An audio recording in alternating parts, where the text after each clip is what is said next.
जीवन का चक्र, मृत्यु से पुनर्जन्म तक का सफर। जीवन और मृत्यु एक दूसरे से जुड़े हुए हैं। यह एक अद्भुत चक्र है जो सभी जीवित प्राणियों को बनाए रखता है।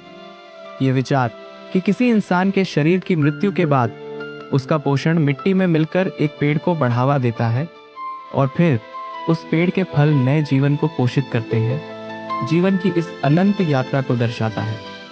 वैज्ञानिक और दार्शनिक दोनों दृष्टिकोणों से इस चक्र को समझा जा सकता है। आइए इस चक्र को विस्तार से समझें और जानें कि जीवन कैसे चलता रहता है। एक चक्र की शुरुआत, मृत्यु और विघटन, डिकम्पोजिशन। जब किसी इंसान की मृत्यु होती है तो उसका शरीर एक प्राकृतिक प्रक्रिया से गुजरता है जिसे विघटन या डिकम्पोजिशन कहा जाता है। शरीर जो कभी जीवन का आधार था अब पोषक तत्वों का स्रोत बन जाता है।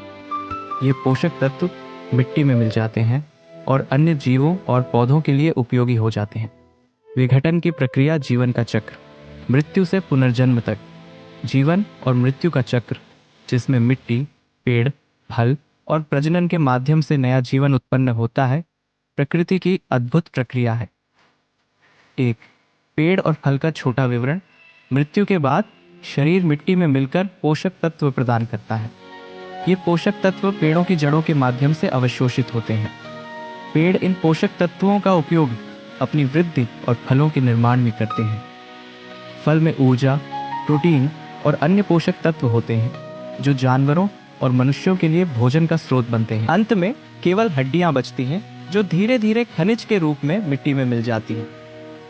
पोषक तत्वों का मिट्टी में स्थानांतरण जैसे ही शरीर टूटता है, यह मिट्टी को प्रोटीन, वसा और कार्बोहाइड्रेट जैसे पोषक तत्व प्रदान करता है।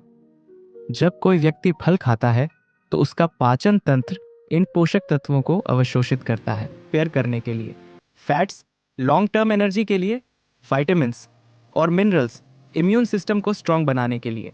डाइजेस्टिव सिस्टम में ये खाना तोड़ तोड़ कर मॉलिक्यूल्स में बदल दिया जाता है जो शरीर के अलग अलग पार्ट्स तक पहुंचता है। 5, रिप्रोडक्टिव सेल्स का बनना, स्पर्म और एग। जो न्यूट्रिएंट्स डाइजेस्ट होते हैं उनका एक हिस्सा इंसान और जानवरों के रिप्रोडक्टिव सिस्टम में यूज होता है।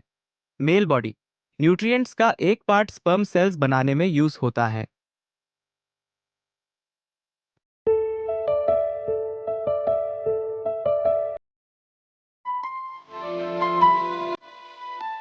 टू, शुक्राणु का निर्माण और प्रजनन का विस्तार। विवरण, शुक्राणु का निर्माण, स्पर्मेटोजेनेसिस। पुरुष के शरीर में शुक्राणु का निर्माण अंडकोश, टेस्टिकल्स में होता है। इसे स्पर्मेटोजेनेसिस कहा जाता है। यह प्रक्रिया एक जटिल और वैज्ञानिक तरीके से होती है जिसमें कई चरण शामिल हैं। एक, प्रारंभिक चरण, माइटोसिस। अंडकोश में विशेष प्रकार की कोशिकाएं जिन्हें स्पर्मेटोगोनिया कहा जाता है तेजी से विभाजित होती हैं।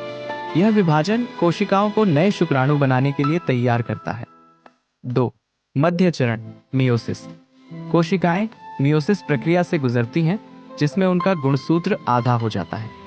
यह प्रक्रिया शुक्राणु को एकल गुणसूत्र हैप्लॉइड वाली कोशिका में बदल देती है। 3, परिपक्वता, मैट्यूरेशन। शुक्राणु धीरे धीरे अपना सिर, हेड, मध्य भाग, मिडपीस और पूंछ, टेल विकसित करता है। पूंछ शुक्राणु को गति प्रदान करती है जिससे यह डिंब तक पहुंच सके। शुक्राणु की संरचना सिर, हेड। इसमें डीएनए होता है जो भविष्य की संतति की सभी आनुवंशिक जानकारी रखता है। मध्य भाग, मिडपीस, यह ऊर्जा प्रदान करता है जिससे शुक्राणु आगे बढ़ सके। पूंछ, टेल, यह शुक्राणु को तैरने में मदद करती। शुक्राणु बनने में पोषण की भूमिका। शुक्राणु निर्माण में फलों और भोजन से प्राप्त पोषक तत्व महत्वपूर्ण भूमिका निभाते हैं। नए जीवन की शुरुआत तब होती है जब शुक्राणु और डिंब मिलते हैं। यह प्रक्रिया महिला के प्रजनन तंत्र में होती है। एक, शुक्राणु का सफर। पुरुष के शरीर से निकलने के बाद शुक्राणु महिला के प्रजनन तंत्र में प्रवेश करता है। यह डिंब तक पहुंचने के लिए गर्भाशय और फैलोपियन ट्यूब के माध्यम से यात्रा करता है। 2, शुक्राणु और डिंब का मिलन। केवल सबसे तेज और मजबूत शुक्राणु डिंब तक पहुंचता है। डिंब के अंदर प्रवेश करने के बाद शुक्राणु अपनी आनुवंशिक सामग्री डीएनए डिंब में स्थानांतरित करता है। 3, जाइगोट का निर्माण। शुक्राणु और डिंब के मिलन से एक नई कोशिका जिसे जाइगोट जाइगोट कहा जाता है, बनती है। ये जाइगोट विभाजित होकर भ्रूण एम्ब्रायो का निर्माण करता है। भ्रूण का विकास, एम्ब्रियोनिक डेवलपमेंट, भ्रूण महिला के गर्भाशय में स्थापित होता है और धीरे धीरे विकसित होता है। भ्रूण के विकास के लिए आवश्यक पोषक तत्व मां के शरीर से प्राप्त होते हैं, जो फलों और भोजन के माध्यम से आते हैं। कुछ महीनों के बाद यह भ्रूण एक पूर्ण विकसित शिशु के रूप में जन्म लेता है। निष्कर्ष, इस प्रक्रिया से यह समझा जा सकता है कि प्रकृति में कुछ भी व्यर्थ नहीं होता। मृत्यु से जीवन का पोषण होता है। पेड़ फलों को जन्म देते हैं और ये फल मनुष्यों के शरीर में पोषण प्रदान करके नए जीवन की शुरुआत करते हैं। यह चक्र न केवल जैविक प्रक्रिया है, बल्कि यह जीवन की इंटरकनेक्टेडनेस को भी दर्शाता है। जीवन और मृत्यु के बीच यह संबंध हमें सिखाता है कि हर जीवित चीज एक दूसरे से गहराई से जुड़ी हुई है।